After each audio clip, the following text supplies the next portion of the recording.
Now, tour guides are vital stakeholders in the tourism value chain. And what I mean by value chain, a value chain is an activity or chains of activities which add value to the traveler or any proponent in the tourism business or in the tourism industry. So with me is, no, you tell them your name. What's your name? Right, so thank you very much, Felix. Yes. My name is Kiari Madaga. Madaga. Yes, Madaga. They know you as Madaga. Yes. That's the one that I know. Exactly. Yes. And thank you very much.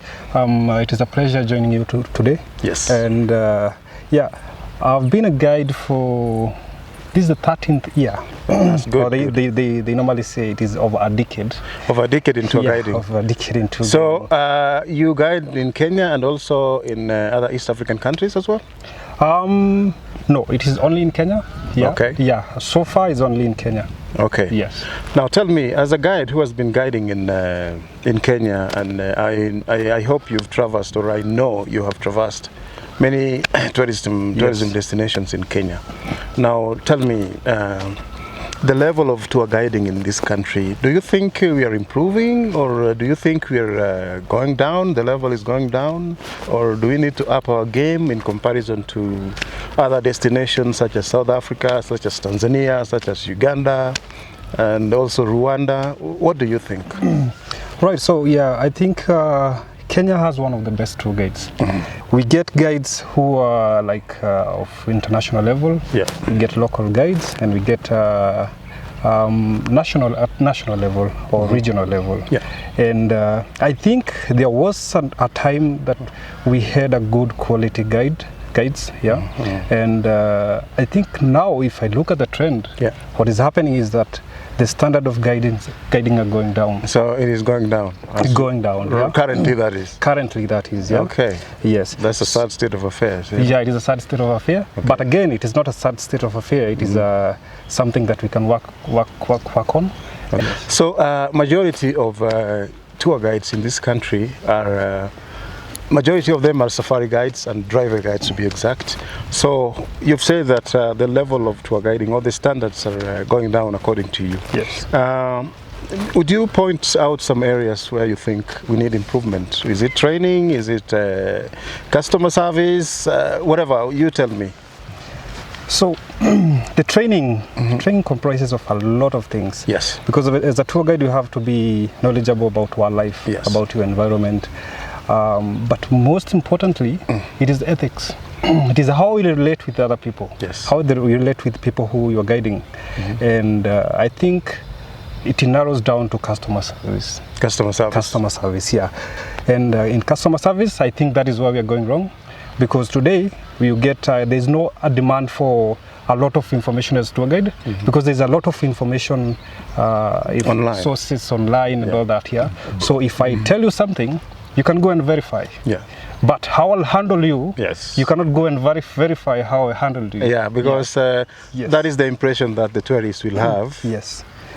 From that time henceforth. Yes. So if the impression is not good enough, that is what is going to go back home with. So that is one of the areas that I think we are going down, yeah? Now, you've talked about our tour guiding etiquettes. So there is also the game viewing etiquette. In most of the destinations in the country, and it narrows down to the use of radio and also our behavior during a sighting. You know, what I've heard or what I've seen or what I've experienced, sometimes local guides tend to misuse the radio, the communication gadgets that we have in the car. And what I mean by local guides, I mean the Kenyan tour guides who we interact a lot. Yes. So what is your take on that? The radio etiquette and also, the game viewing etiquettes, yes, and ethics in general. So radio is a very important tool, yeah, and it is supposed to, one of the importance of the radio during on safari is actually for us to communicate between each other. Know when there is a sighting, know where the animals are. And number two is actually convey information, it might be just any other information apart from the game viewing, it could be emergency, or, yes, it could be emergency, and but now the radio, how we are using the radio is like a cell phone. How we'll use a cell phone, we are using it to convey messages or which are irrelevant, actually. Which are irrelevant, And then watu wanakoroga lugha sana. Yeah, it's too much. Yeah? Yeah, there is a lot of vernacular speaking. Yes, Speaking. And you see, this radio, most of the these radio channels are actually like they have a lot of users. Yes. Yeah. And people in Kenya, we are about 44 different tribes. Yeah. And these people are using this radio.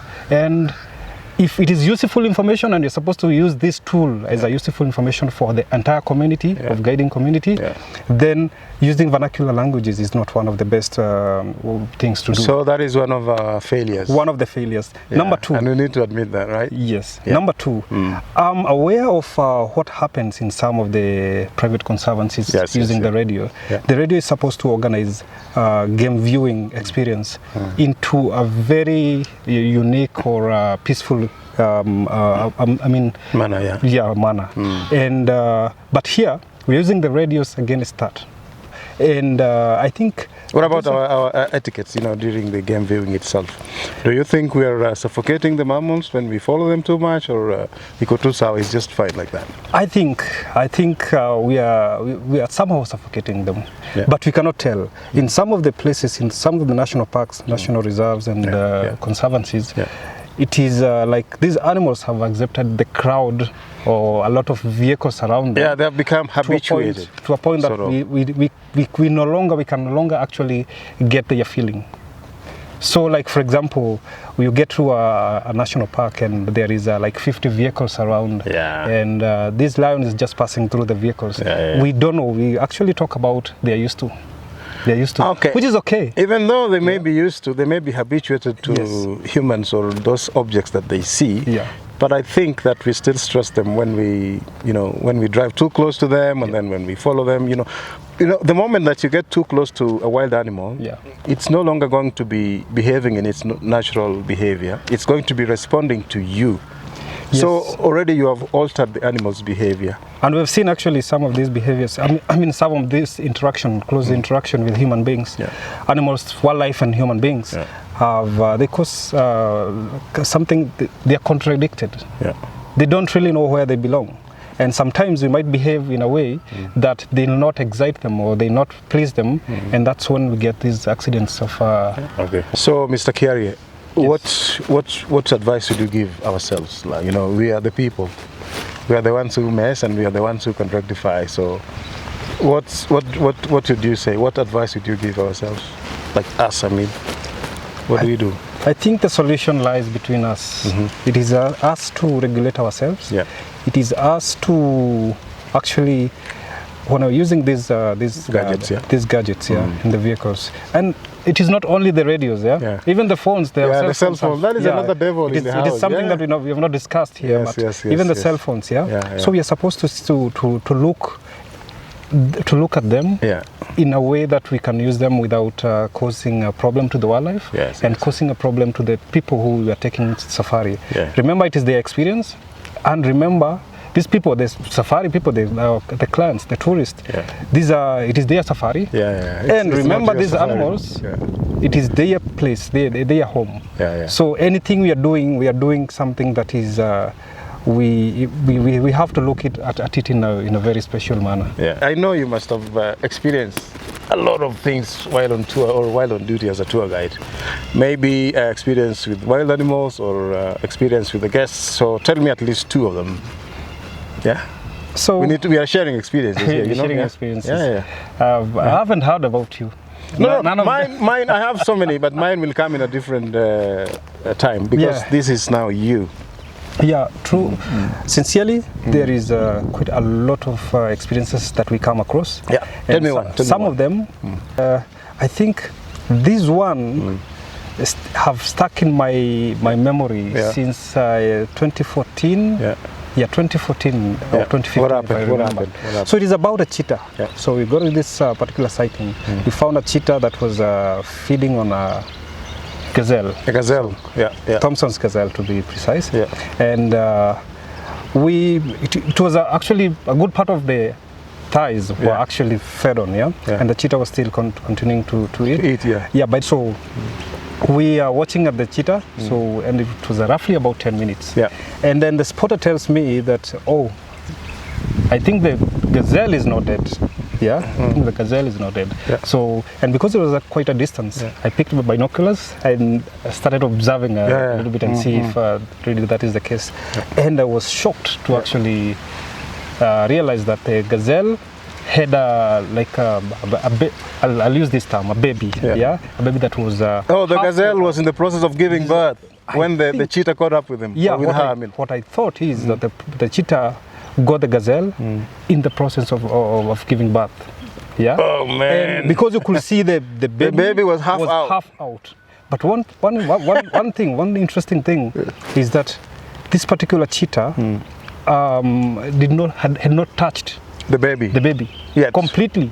And maybe she was waiting for the baby to be like dessert or something. the whole part, the thighs were actually consumed. So, and I wanted to stay, but I had an old couple in the vehicle. Yeah, they started crying or what? The lady started crying. So there's no way I could sit there and anxiously waiting to see what will happen. Yeah. And people are emotional with them. We're getting emotional and crying. Emotional, so I had to leave. Yeah, actually, you know what they say? Yeah. The animal kingdom is a savage kingdom, so it's indeed a savage kingdom. Yeah. The cheetah has to eat, but also the gazelle. Sorry for the gazelle, but that's nature, man. Yeah, that was cruel. Yeah, it is cruel actually. Cruel. It's a savage kingdom. Yes. Now tell the viewers to subscribe and also to like the TikTok page, Safari Mania Podcast. So, viewers, tour guides all over the world. Yeah, tour guides all over the world.